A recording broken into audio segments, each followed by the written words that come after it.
eruption on a tambourine. This is factual stuff that happened. Trunk Nation. Sirius XM. It's in my blood. Volume. All right, hour number 2. Eddie Trunk back with you, Trunk Nation, here on Volume. Talking rock, U.S. and Canada, across the country, bringing you all sorts of great rock talk and interviews. We got some great guests lined up for the LA Invasion a week from today, and a lot of other cool stuff to come as well. We're getting into this Van Halen list right now, and I'll tell you, I just scrolled through this thing, and I've got a lot of issues with a lot of it. Really, you? Yeah, but that's the whole point. I mean, that's what makes it fun. So, Ed, you've got a copy. You've got it up in front of you as well, right? Yes, I do. Okay, so there's 131 songs here. So between Ed and I, we'll scroll through and find out what number the song you're looking for from Van Halen is. And I'm seeing people already on hold who are asking for like really weird deep tracks, because that'll be fun to see where Chuck slotted those in. And he does, there's a write-up about every song and why it's there, which we'll grab a few bits out and tell you. So let's begin with Bob, who's in South Carolina. Bob, what Van Halen song would you like to know about? Mean Street. Mean Street, a song that I was beyond ripped for from everybody for not having in my Trunk Top 20 when we did Van Halen. And when I did my first book and I put playlists in that and I did the Van Halen section, I got destroyed when I did the press for that book for not having Mean Street there as well. We have Mean Street for Van Halen. Ed, I already found it. Where is it? Number 28. 28, not so high. I would think people would think that'd be way higher. Yeah, I think it's at least a top 10. For me, it's number 1. It's my favorite Van Halen tune. Most people think that, Bob. Like I said, I got a ton of blowback about Van Halen and me not having Mean Street. When we did our top 20, everybody had Mean Street.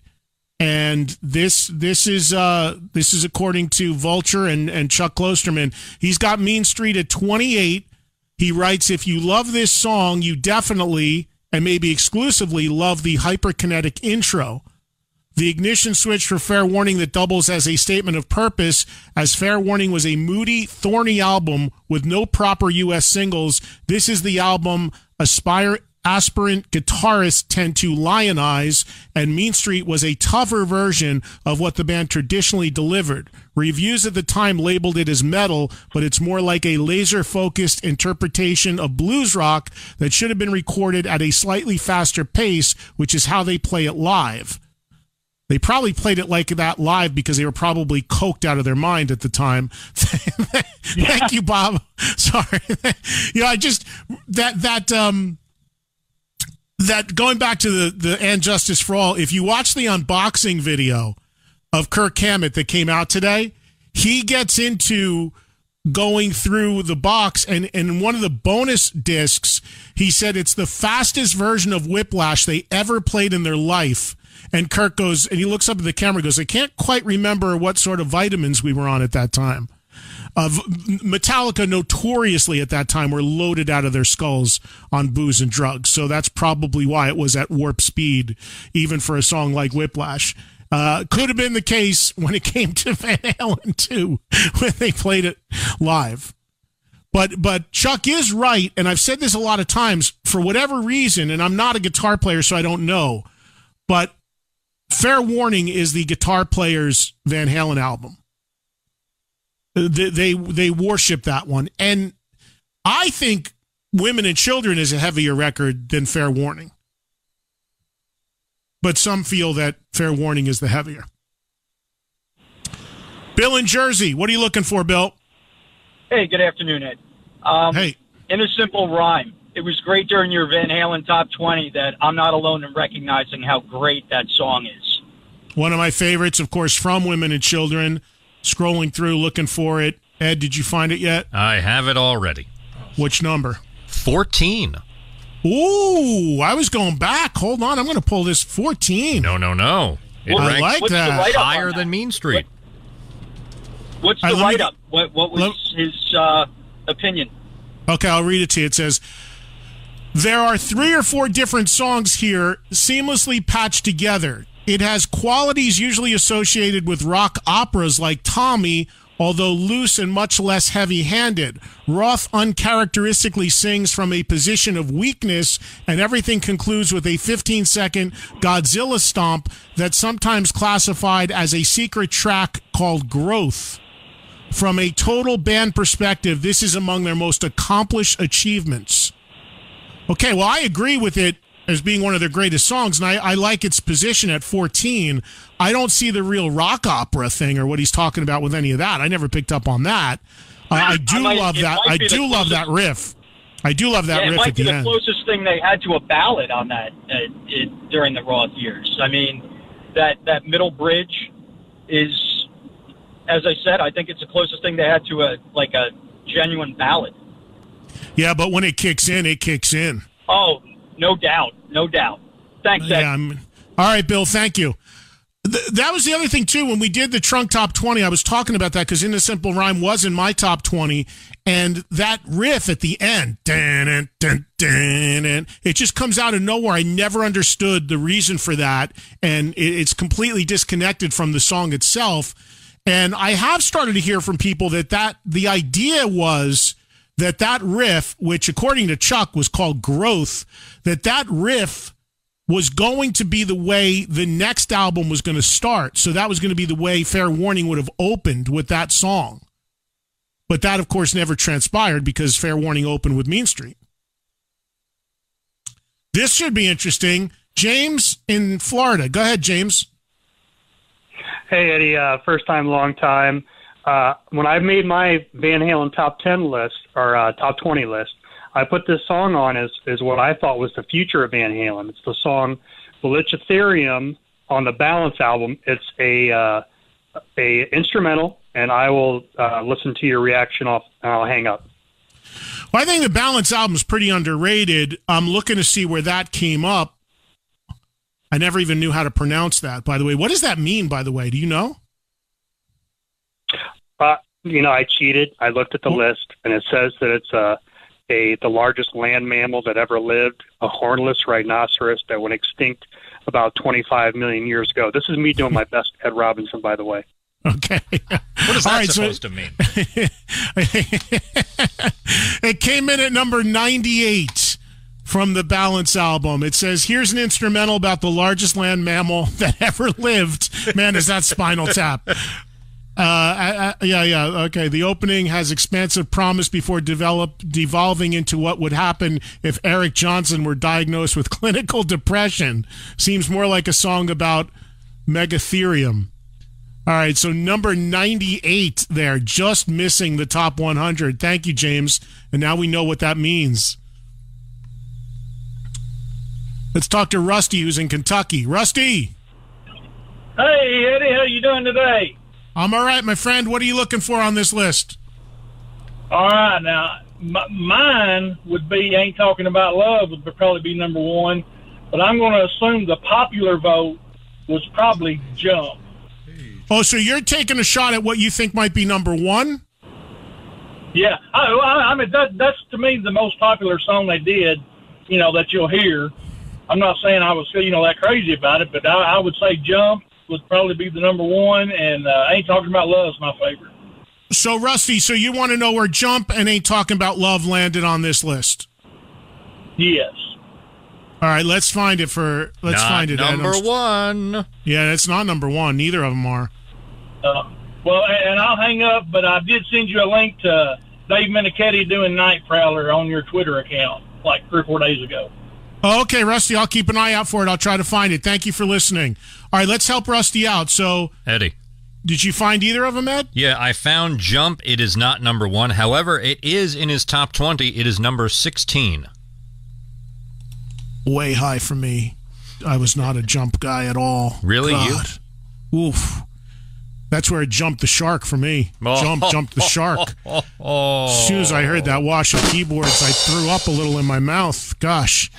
I love the video where Eddie's playing guitar on MTV during the video, during parts of the song where there is no guitar. Yeah, I know. Well, he's kind of chunking it out. Chunka. Yeah. All right, so Jump is 16. Chuck writes, as an articulation of unadulterated joy and the unprecedented power of 6 rudimentary keyboard chords arranged in the best possible sequence, Jump is without flaw or peer. It's a song devoid of detractors, except for people who like Van Halen a little too much and refuse to view it as legitimate rock. So essentially me. all of us. Guilty. The video, directed by Roth, is an instruction manual for how to look cool while acting ridiculous and defines everything beautiful about hair metal, though MTV made it so popular that it ultimately served as the first concrete step toward the group's implosion 12 months later. This is great. These analyzations are great. But yeah, I mean, look, as a pop song, I don't dislike the song. I acknowledge it's a catchy song. It's just that if you grew up with Van Halen and you got album 1 when album 1 came out, and you were used to Ain't Talking About Love and Mean Street and Cradle Will Rock and Light Up the Sky, and then all of a sudden you heard, pop synth mania, man, it was like a punch to the gut that I still haven't fully recovered from. So it's nowhere near my top of the list, but it's a huge song. I get it. It's a fine pop song. It's just not for me. 16. What was the other one he wanted? Ain't Talking About Love for Rusty? Yeah, he ranks that below Jump, which I take umbrage with. You like Jump? No, I like Ain't Talking About Love. Oh, wait. So where's Ain't Talking About Love? Number 25. Here's what he says about that. Some insist this nihilistic attack dog is a top 5 milestone. I don't really get that. It's powerful and it's memorable, and I know it's definitive, but it seems like a song for a band with less potential for enthusiasm. I also recall playing this in my 1991 college dorm room and being asked if it had been released before or after The Fuck Shop by Two Live Crew.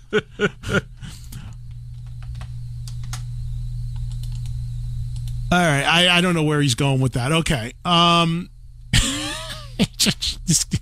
There's some Suffice funny to say, I believe his take is, no, sir, I don't like it. Yeah. But then again, it's 25 but out of 131. High. Yeah, 131 songs, yeah. Jim in Cleveland. Go ahead, Jim. Hey, Eddie, thanks for taking my call.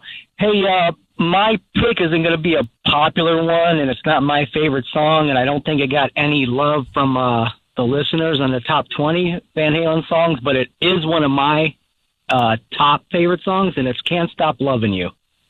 Well, and again, I think that there's 2 ways to look at this. It's fun to look at to ask about the big songs that we've covered. But yeah, when you get into these really deep tracks or songs that weren't so popular, it's going to be fun to see where they pop up. So Can't Stop Loving You is number 87 out of 131 songs.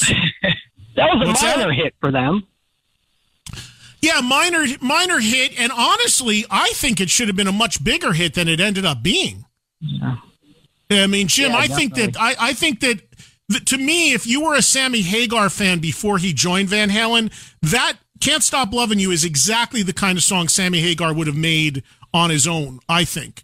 And I still hear that. Like, that song comes up a lot, like if you're walking through a casino on the music services. I still hear it pop up here and there. And it's a good pop song, and it's at least more rock to it than something like Jump. Here's what he writes about Can't Stop Loving You, which of course was from Balance in 95. The kind of pop song that prompts critics to employ the modifier unabashed. This only crawled to number 30 on the charts, yet I still hear it on the radio 23 years later. It's well sung, and it's not easy to write a song this productively simple. The words I would use to describe it are durable, efficient, practical, and I can't even say that. Into fat. I don't even know. This guy uses big words. Way smarter than me. Of course, those are also the words I'd use to describe a Ford F-150. This is great. This guy's a trip. All right, well, there you go, Jim. It made the top 100. All right, man. Thanks. See ya. Mike in Arkansas. Hey, Mike. Hey, how's it going, Eddie? Good, man. I'm going to go with my number one off my top 20, and that was Everybody Wants Some. Let's look. Everybody wants some. I got it. Which number, Ed? 36. No. 36. Wow, kind of low, right? Mike is not happy. Yeah. Gotcha. All right, let me read you what it says. 2 exclamation points. Were there 2 exclamation points at the end of that song on the track listing? Yes, there were. Really? Yeah. I didn't even know that. I don't recall seeing that on the back of the record. Anyway, apparently there was. So at number 36, from Women and Children, Chuck writes 2 exclamation points just in case you didn't quite accept the veracity of Dave's nuanced socioeconomic argument. Roth's improvised rap is lascivious and fetishistic. Man, he writes big words. Jesus. And I'm not sure how the tribal drumming and monkey screeches would translate in the modern landscape. That said, it's impossible to imagine their catalog without this tune. In the same way, it's impossible to imagine Raleigh Fingers without a handlebar mustache. Oh, that's a good line. Old school baseball reference there. There you go, Mike. Thank you for calling. Mike in Arkansas. By the way, I'm going to be in El Dorado, Arkansas in October, Mike, if you're in that area, and hosting a show Sammy Hagar's headlining. So we can talk to him about the Van Halen list and where his songs came up. This is fun. How about we hit a break? We'll come back. We got a lot more time to go. We'll go the rest of the hour with this. I've got the 131 every song Van Halen made. I did not know this. They made 131 songs to date that they recorded in their career. The complete list as ranked by Chuck Klosterman in Vulture. We're going through it. We'll tell you where your songs that you shout out came up, what Chuck has to say about them, and we'll continue with your calls right after this. I like the way the line runs up the back of the stockings. I've always liked those kind of high heels too, you know. No, don't take them off. Leave them on. Yeah, that's it. A little more to the right.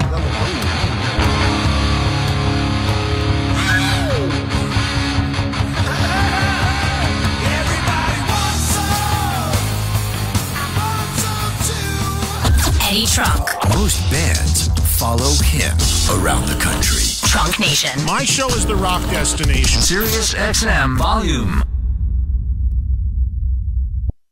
Eddie Trunk. Both sides of his pillow are cool. Which is very good, by the way. Trunk Nation. Sirius XM. Amazing to listen to. Volume. Welcome back, everybody. I am going through my Twitter at Eddie Trunk. And at Moto Jesus wrote, Eddie Trunk can't wait for the list of top 100 Bangles songs of all time. Oh, man. Tim Kendall, love Chuck Klosterman. When is he going to be on? Well, I don't know. I don't think I've ever met Chuck personally, but happy to have him on at some point. Talk rock with us. You want me to email him? Well, yeah. I mean, it's going to be a little rough with my schedule unless he lives in L.A. Matt, if he's in L.A., let's have him come down to the Rainbow. Yeah, well, the thing, we got to figure out that whole thing next week, because there's a lot of people that want to come down, but then the talent department's booking guests, and I want to make sure everybody has their time. So I'm trying to, when we do the LA Invasion shows, I leave that to the talent department because that could get a little nutty. Matt Nigaman wants to know on my Twitter, he writes, any chance you can give me a number on Don't Tell Me What Love Can Do? So let's take one from the Twitter before we go back to the phones and find from Matt, Don't Tell Me What Love Can Do, which I love that song, by the way. That is from the Balance record as well. We're getting a lot of... I found it. What number? 67. Oh, all right. Pretty good up there in the 131. I love that song. It's a dark song. It's a heavy song. Sammy's vocal is killer on it. Okay, here's what Chuck has to say. The best song off the worst Van Halen album that isn't Van Halen 3. Wow. This guy thinks Balance is the second worst Van Halen album after the Sharon album. I respectfully disagree. All right, and enough with that. That's a whole other conversation. The lyrics grow darker and more nuanced when you consider that the original title was What Love Can Do, which the band instructed Hagar to rewrite. The fact that this song is also a meditation on Kurt Cobain's suicide makes it a bit retroactively thirsty. But such was public life in 1995, paced somewhere between mid-tempo and ground sloth. It's easy to overlook the atypical Neil Youngish guitar solo that triples its Blue Book value. Wow. First of all, I had no idea that had anything to do with Kurt Cobain. I did know that the song was originally written to be more of a happy song, What Love Can Do, and then it was retitled Don't Tell Me What Love Can Do, which made it a much darker song. The song is actually called Don't Tell Me with parentheses What Love Can Do. I think it's a cool song. I love that song. I don't hear anything in the Neil Young department as far as the guitar solo, but again, this is Chuck's list and his commentary, which is entertaining to say the least. Back to the phones. Mark in West Virginia. Give me one, Mark. Hello. Thanks for taking my call. It's first-time caller here. And, welcome. I must say I've always been a little more partial to Sammy Hagar, so my song is Pound Cake. Great song as well from For Unlawful Carnal Knowledge. Ed, let me know if you find it. I'm scrolling as well. I already have it. God, Ed is quick. What do you got, Ed? What number? 35. 35. That's not 35. No, that's about right for that. It's a great song and a really good album too. Here's what they have to say. Van Halen, and especially Van Hagar, is now widely considered dad rock, a term that's only insulting if you hate children. Pound Cake involves the use of a handheld electric drill, so this is as dad rockin' as paternally possible.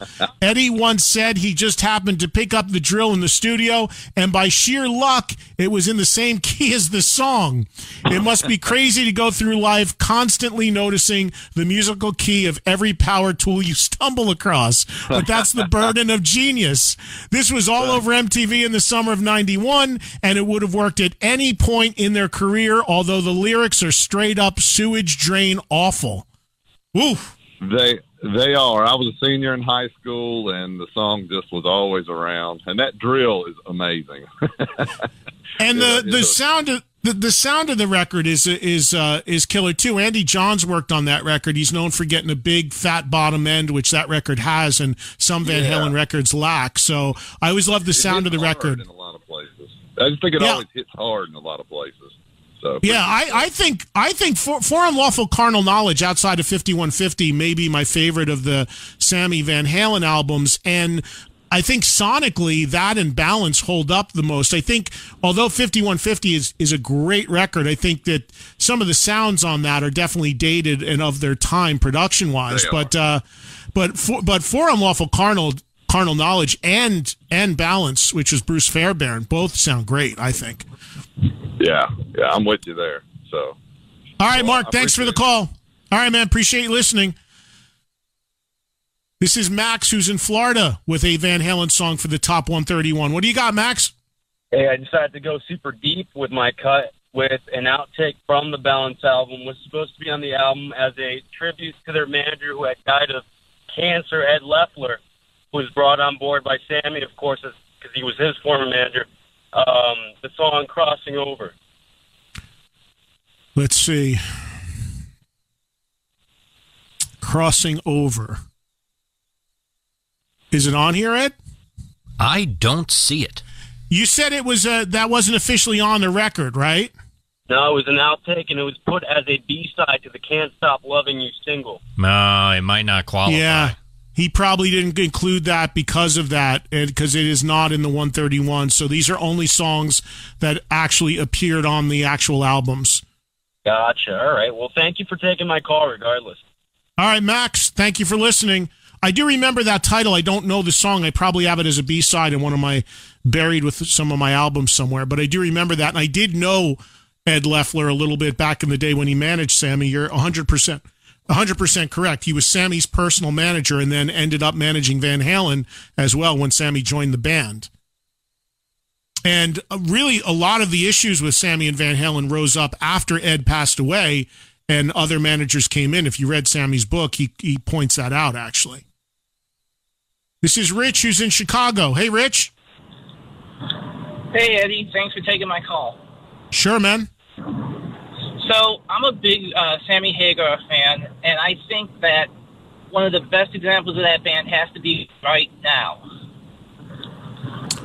Let's find it, and let's see what Chuck... Here we go. I got it at number 56. No. At 58. Yep. 58 is where he has that for Van Halen. What are your thoughts about it being at 58, Rich? I think that's way too low. That's a top 5 song for me, in my opinion. All right, you want to hear what he has to say about it? Yeah, go ahead. The sonic architecture is brilliant and the message is heartfelt. So the only real problem is that it makes me want to shoot myself in the pancreas. Oh, shit. This guy is sardonic to a T. I know it's thoughtful and mechanically sound, but give me a fucking break. A song like Right Now is a little like the movie Dead Poets Society. Ooh. There's a time in every life when certain things feel mind-blowing and profound, usually because you've never heard someone else intellectually, how do you say that, Ed? Elucidate a human condition. You've always intuitively felt, but the moment you move beyond that age, those same thoughts become obvious and then inane. That said, I can still grasp that Ethan Hawke is quite good in Dead Poets Society, even if I'll never watch it again. Cognitive dissonance. Always hot. Man, this guy is like, well, he's a writer, so... Eddie, remember, this was the song that was at one point used to sell Crystal Pepsi. I don't remember that. You don't remember that? I don't even remember Crystal Pepsi. You don't remember the epitome of the 90s? Crystal Pepsi. What was the deal with Crystal Pepsi? It was fucking clear Pepsi. Oh, I tuned that out, just like New Coke. I tuned that out. All right, Rich, thank you. Chuck with a lot of big words about Right Now. Woo. Scott in Kentucky. Go ahead, Scott. Hey, Ed, I was late for work reading this article this morning, man, and I knew that you would get a big kick out of it. Did you send this to me? Yes, I did. I don't know if you got it through my email or if you got it from somewhere else, but... Wait, I'm going to tell you right now. Are you... no, this is somebody who sent me something else. I'm just looking. I think somebody else sent it to me because I'm work... Oh, wait, yeah, I got you right here. You're Scott... How do you spell your last name? Maccabee. Yeah, I am working off your list, Scott. This is your link. Thank you. Yeah, the guy's dialogue's a little over the top, but I kind of sent it to you, man, as a dig on you because I want you to read the number 2 song, buddy. You want me to read number 2? Yes, I do. All right. Well, Scott sent me this link, so we should read what Scott wants me to read, even though he knows it inside out, because he sent, oh, yeah, Unchained. Another one I got crushed on, Unchained and Mean Street. Maybe it was Unchained. Maybe it wasn't Mean Street. Did I have Mean Street on my top 20? Hang on. I think I did. You don't remember your own top 20? No. Yeah, come on. This is all silly. Unchained, because I was like, what? How did you not have Unchained on there? It's not Mean Street. It's Unchained. You're right, Scott. Right. Unchained is the one I got killed on across the board on the top 20 and when I did my book. You're right. It wasn't Mean Street. I had Mean Street. Right. Yeah. Hey, man, you got to do an Iron Maiden one soon, too. We'll do an Iron Maiden top 20 for sure. Scott, thanks for sending this, man. I appreciate it. No problem. See you, man. All right. See ya. Eddie, Mean Street was your number 7. Yeah, so I was getting confused. I had Mean Street, the song I left off when we did the Van Halen top 20, and I left out of my first book when I did the playlists in that I got destroyed on was Unchained, which is why Scott is pointing out to me that on this list, Unchained is the number 2 Van Halen song of all time, according to Chuck Klosterman. And I'll read you what it says. The title reflects the band's lifestyle. The music reflects the power of their reality. Nonchalantly consumed from a distance, Unchained merely feels like insatiable, straight-ahead rock. But the lick is freaky, obliquely hovering above the foundation while the drums oscillate between two unrelated performance philosophies. It's as heavy as music can be without being heavy at all.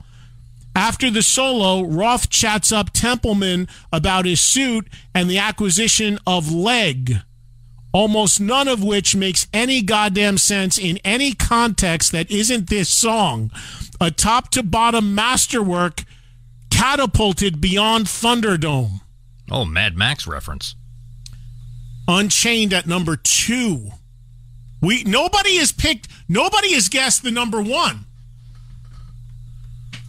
So that is still yet to be revealed, and I will reveal it before we have to end the show at the top of the hour. By the way, Eddie, that word before, elucidate. Elucidate. Man, I'm learning some vocabulary here, too. Educational, this program. Is this Orion? Yeah, man. Hi, I'm Orion. in Salt Lake City. Welcome, Orion. You're on the air. What Van Halen song do you want us to find for you? Well, man, loving all this Hagar love today. But, yeah, I was going to talk about Dreams. Where's it at? Let's see. I found it. Which number, Ed? Well, hang on. Orion, over, under. Above 50, below 50. I found it. Above. That's right, 38. All right. 38 for Dreams. A lot of Hagar love on people calling in today, which is cool. I'll read you what Chuck writes about Dreams. He writes, there was a video for this that was nothing but footage of the Blue Angels Jet Squadron. This being 1986 and Top Gun being a movie people liked, I preferred Iron Eagle, the Eat 'em and Smile of fighter pilot films. As the fourth cut on 5150, it's important to the group's identity as it still includes a traditional hammer-on guitar solo, even though the rest of the song is keyboard-driven light rock. A good vocal performance, an okay message about dreaming. It's Hagar's favorite Van Halen song and also a favorite of 2004's presidential candidate John Kerry, although Hagar got more mileage out of it. I did not know that's Sammy's favorite song, but I will say this. A good vocal performance? Are you serious? Dreams, Van Halen? That is an off-the-charts, unbelievable vocal performance. I mean, that's way beyond good. Thank you, Orion, for the call. I mean, Sammy sings that into the stratosphere.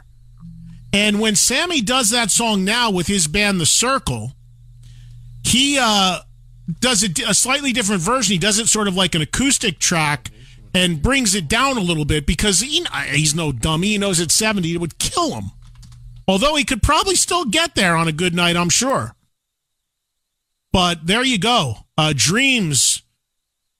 But man, I don't know what a great vocal performance would be if he thinks that's just a good vocal performance. My God, that's crazy what he does in that song.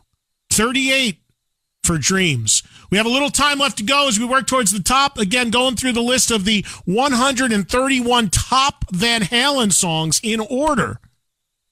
And we'll continue to read some more down for you with the remaining minutes we have right after this break.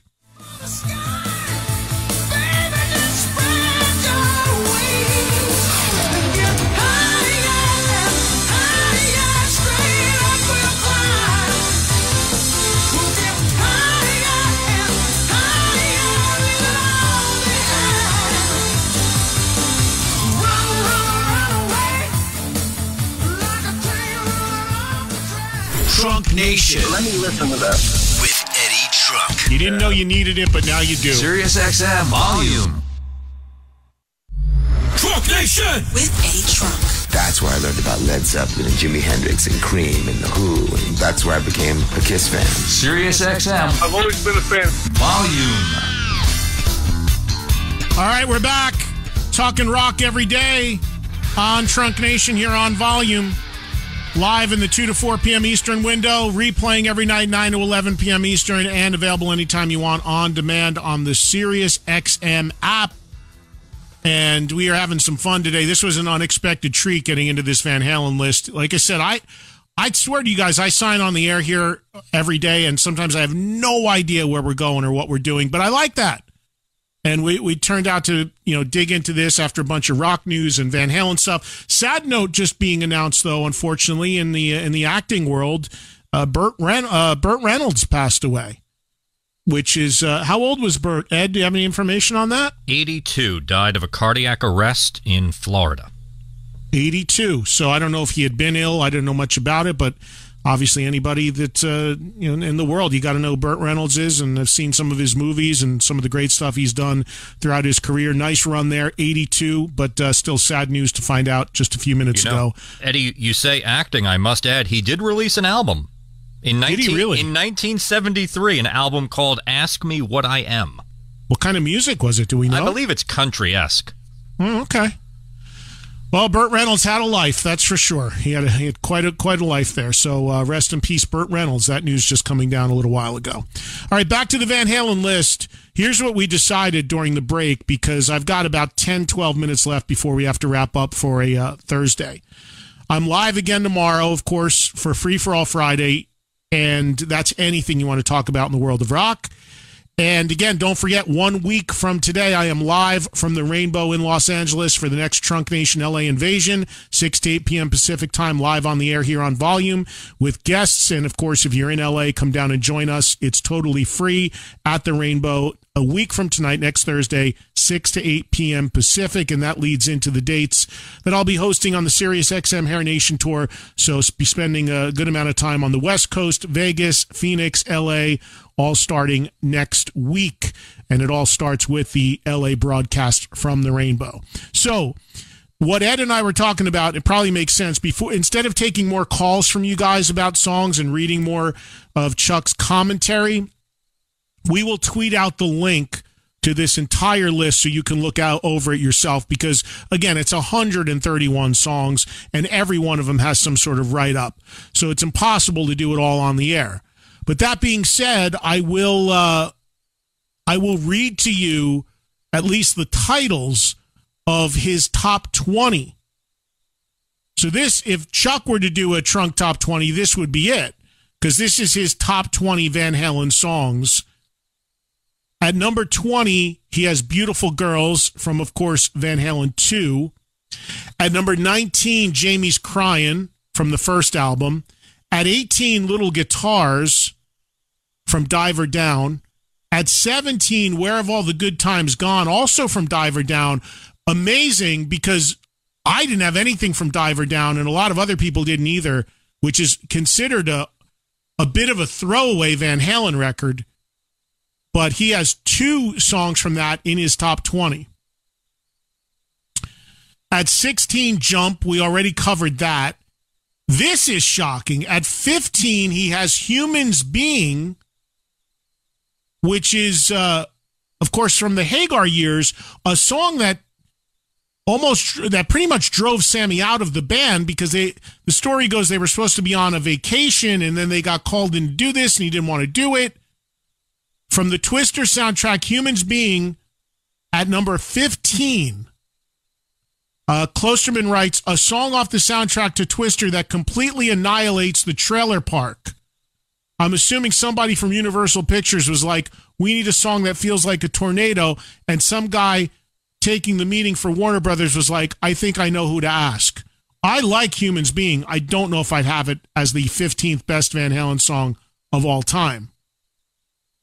14, In a Simple Rhyme, we covered that. Couldn't agree more. 13, Hear About It Later. Couldn't agree more, from Fair Warning. Both of those on my top 20. Another shocker at 12 from OU812, Cabo Wabo. Another Hagar song here. Eddie, did you read the blurb for Cabo Wabo? It's pretty long. What is it in a nutshell? He mentions you. Me? Yeah. Wow, he does. Okay. I better read the blurb then. I guess. Hell, if he mentions me, I'm reading the blurb. We'll take the time. We'll take the time, absolutely. All right, so Chuck writes on Cabo Wabo, here's the real difference between Sam and Dave. Dave drinks to go crazy and to drive other people crazy. Sam drinks to relax and to think about how awesome his life is. There's a lot of self-actualized sincerity on Cabo Wabo. I once heard an interview with Hagar, I think it was with Eddie Trunk. Well, thank you, Chuck, for the shout out there, where he described the first time he went walking on the beach in Cabo San Lucas only to be drenched by an unanticipated Pacific wave. When the wave receded back into the ocean, Sammy noticed a huge fish had been marooned on the sand. So he picked it up, the still flopping fish, and carried it to a nearby restaurant where the chef immediately chopped it into tacos. This incident, for whatever reason, prompted Hagar to buy real estate in Mexico. I don't think I have the potential to enjoy any geographic location as much as Sammy Hagar enjoys the Baja Peninsula. I will also never not be amused by the concept of Rome and Dallas, Texas, representing the entirety of human experience, which is how this song starts. Right, because it starts, I've been to Rome, I've been to Dallas, Texas. I've interviewed Sammy so many times, and he's a friend. I vaguely remember that story, but thanks for the shout out there in the article, Chuck. I had no idea I was mentioning it as I'm reading through this stuff. All right, back to the list. Feel Your Love Tonight at number 11. At number 10, 5150. Chuck with a nice representation of Hagar in his top 20. At number 9, Romeo Delight, also on my top 20. And Feel Your Love Tonight's a great song. I mean, again, when you get into those first 4 records, there's nothing, you can't have anything that's not, there's no wrong answers. Anything from the first 4. Romeo Delight at 9, Running with the Devil at 8, You Really Got Me at 7. I know a lot of people love You Really Got Me. For me, you know, at the end of the day, I understand they made it their own, but it's still a cover tune. I can't put cover tunes in top lists for bands if they didn't write the song. It doesn't work for me, but I understand it. It just doesn't work for me. At number 6, Hot for Teacher. At number 5, DOA. I mean, I love Dead or Alive from Van Halen 2, one of my favorites. At 4, Panama. At number 3, Dance the Night Away. At number 2, we already talked about it, Unchained. And on Klosterman's list, the number 1 Van Halen song, and this is controversial because who knows if it's really a song, I guess it is Eruption. And we had a big debate about that when we did the Trunk Top 20 on Van Halen. Is Eruption its own song? Is it part of You Really Got Me? We had a lot of debate and discussion about that at the time. He's got it number 1. Let's read that one because at number 1, we should read it. And he writes pretty extensively about why Eruption is number 1. So here's what he has to say. There are those who don't even consider this a song. It wasn't intended for the album. Eddie still insists it includes a mistake, and there are now 80 8th graders on YouTube who can replicate every note. But Eruption is the distilled essence of Van Halen, the vortex of their ethos, and the sonic justification for jettisoning every lead singer who starts to seem halfway annoying. The first 45 seconds are impressive, but not transcendent. There are, in fact, certain similarities to the opening of the 1970 Cactus song, Let Me Swim. The music fades out, and any cogent first-time listener would find themselves thinking, well, I guess that was it. I guess that was okay. But suddenly he's back, and now he's attacking the instrument the way piranhas skeletonize a water buffalo. And then he does that thing that he always does, and your living room speakers transmogrify into the P-Funk mothership and ascend through the roof and into the troposphere. It ends with the Doppler effect, except you haven't moved and neither has he. This is, by the widest possible margin, the most important freestanding guitar solo of all time. I would agree with that. And I realize that if you hate Van Halen, this is precisely why you hate. You hate the sensation of having your brain trapped in a beehive. You hate the distance between the proficiency of the artist and the potentiality of his audience. And you hate that this guy just invented the 1980s. But if you love Van Halen, this is what you love. And you can listen to it 1,000 times without diminishing returns. The experience does not evolve. You will always be inside that guitar. Wow. Eruption number 1. Let me give you a few other things from the list. Let's go to the back end of it. What does he consider to be the worst Van Halen songs? He counted them all, and there's 131. The distinction of number 131, which I have a problem with, because I love this song, and I know it's a slice of pop rock, but I love it. And it was the first time we heard Sammy Hagar with Van Halen. But shockingly, he rates the worst Van Halen song ever as Why Can't This Be Love? Let me read this to you, too, real quick. He writes, just so we're clear, this is not the single worst Van Halen song to listen to. I won't jump out of a moving vehicle if it comes on the radio. But Why Can't This Be Love was the first single released off 5150, and that was the worst decision the band ever made. If they'd opened with Get Up or Summer Nights, the collective view of post-Roth VH would likely be quite different. Introducing the Hagar era with a cold mid-tempo keyboard-based love song installed the belief that Van Halen was moving away from high-octane fiesta rock and towards responsible AOR maturity. That sentiment was galvanized almost 4 months later when Roth's solo band debuted with Yankee Rose, an unbelievably ebullient song about wanting to fuck the Statue of Liberty. Roth never came up with another single as good as Yankee Rose, but the impact was seismic and perpetual. From that point forward, we would always know who was Laverne and who was Shirley. Wow. I do not put Why Can't This Be Love anywhere near the bottom of the list, but that's what he did. I mean, come on. Just for the lyric alone, only time will tell if we stand the test of time. Sammy, I love you, but come on, dude. No, I got no problem. 130, he has Tattoo, which I would agree with. This was the hit off the 2012 Return to Roth project, loosely based on a demo from 1977. The bass is unusually high in the mix, which is either a housewarming present for Wolfgang or a veiled shot at Anthony. Either way, the song gets very boring very fast, much like every conversation with any person who wants to talk about their tattoos. Holy shit. All right, you guys. Thank you, Chuck Klosterman. That is courtesy of Vulture. We'll post that link at Eddie Trunk on Twitter, at SiriusXM Volume on Twitter for you to peruse and have fun with the rest of the day. I will see you guys again live tomorrow at 2 p.m. Eastern Time for a free-for-all Friday as we close out the week here on Trunk Nation. Have a good night, everybody.